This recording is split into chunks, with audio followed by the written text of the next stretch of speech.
Alors donc, nous continuons à procéder dans la présentation. OK. Maintenant, à propos des cercles céréaliers, et si on regarde dans la Genèse, chapitre 1, verset 14, il est dit, Dieu dit qu'il y ait des luminaires dans l'étendue du ciel pour séparer le jour de la nuit. Ils serviront de signes pour marquer les époques, les jours et les années.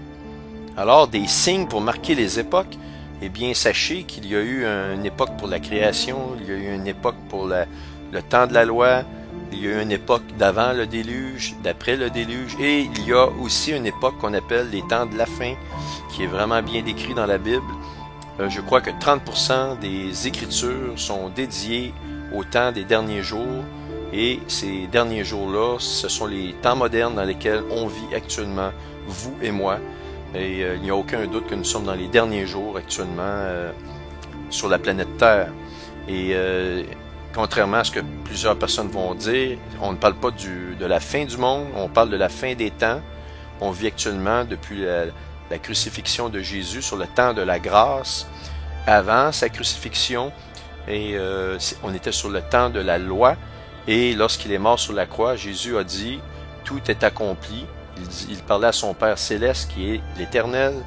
Et de quoi il parlait quand il a dit « Tout est accompli » Eh bien, il parlait de l'accomplissement de la loi par lui, parce que son sang a coulé. Il expiait tous les péchés et il venait d'accomplir la loi en notre nom. Donc, ceux qui acceptent Jésus, vous êtes automatiquement pardonnés de vos péchés. Ça se fait par une repentance. Il faut le faire de façon, je dirais, très honnête. Il faut que ça vienne du fond du cœur. C'est pas juste en disant j'accepte Jésus que vous allez nécessairement être avec lui. Il faut non seulement le faire de façon profonde dans le cœur, et il faut après ça suivre ce que la Bible nous prescrit. Et parce que quand vous aimez quelqu'un profondément, ben vous aimez cette personne-là et vous voulez avoir une relation personnelle avec cette personne-là. Alors on continue ici, un autre verset. Dans Job 38, versets 31 et 32, il est écrit « Noues-tu les liens des Pléiades ou détaches-tu les cordages de l'Orion? Fais-tu paraître en leur temps les signes du zodiaque et conduis-tu la grande ours à ses petits? » Alors, ici, on voit que Job se fait parler par l'Éternel. Et pour Dieu, il est important, c'est lui qui a créé les signes du zodiaque. Il lui dit à Job. Donc, pour les chrétiens qui pensent que c'est bizarre l'étude de l'astronomie, eh bien, sachez que c'est tout à fait biblique et il est important de le faire. Car dans Genèse, il est dit que ça nous marque les signes et les époques. Et il faut faire une différence très nette entre l'astrologie et l'astronomie. L'astrologie qui est une science qui va avec lire dans les bonnes aventures, ce n'est pas une science, c'est une science occulte. Donc, il y a une grande différence à faire entre l'astrologie et l'astronomie. Donc, maintenant que la différence a été donnée entre l'astronomie, qui est une science, une vraie science, et l'astrologie, qui est une science occulte, et à laquelle elle est proscrite dans la Bible, continuons maintenant pour un dernier verset, dans Acte 2, versets 17 à 19. Qu'est-ce qui est écrit? Eh bien, voici, ça se rapporte aux derniers jours. Alors, dans les derniers jours, dit Dieu, « Je répandrai mon esprit sur toute chair. Vos fils et vos filles prophétiseront, vos jeunes gens auront des visions et vos vieillards auront des songes.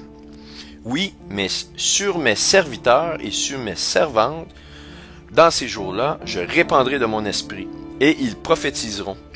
Je ferai paraître des prodiges en haut dans le ciel, et des miracles en bas sur la terre, du sang, du feu et une vapeur de fumée. » Alors, si l'Éternel nous dit, dans Acte 2, versets 17 à 19, qu'il va faire paraître des prodiges en haut dans le ciel et des miracles en bas sur terre, on ne peut pas savoir si ces signes-là ne sont pas de ces miracles-là.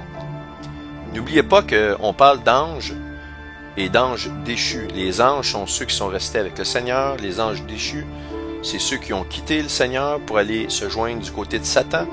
Eh bien, les anges, à ce que je sache, peuvent faire des signes. Ils peuvent être des anges déchus autant que des anges qui peuvent être des anges du Seigneur. Ce n'est pas à moi de juger ce que le Seigneur fait, mais il est bien écrit qu'il y aura des signes. Maintenant, la Bible nous dit qu'il faut avoir du discernement. Bien entendu, si vous voyez la face d'un extraterrestre, je m'adresse particulièrement aux croyants ici, vous voyez un sac céréalier avec un signe d'extraterrestre qui vous fait signe peace, paix, eh bien, allez-vous le croire? J'ose espérer que non, vous allez avoir du discernement. Et évidemment, il faut regarder toutes les choses. Le cercle céréalier de Avebury 2008 nous montre la venue d'un astre de grande taille qui va arriver dans le ciel de la Vierge et qui va traverser l'écliptique dans le ciel de la Vierge et faire sa montée dans le Lion. Eh bien, sachez que la Bible nous parle de cet objet-là en l'appelant le destructeur. Alors, mes amis, c'est biblique, donc il est sûr que ça va se réaliser.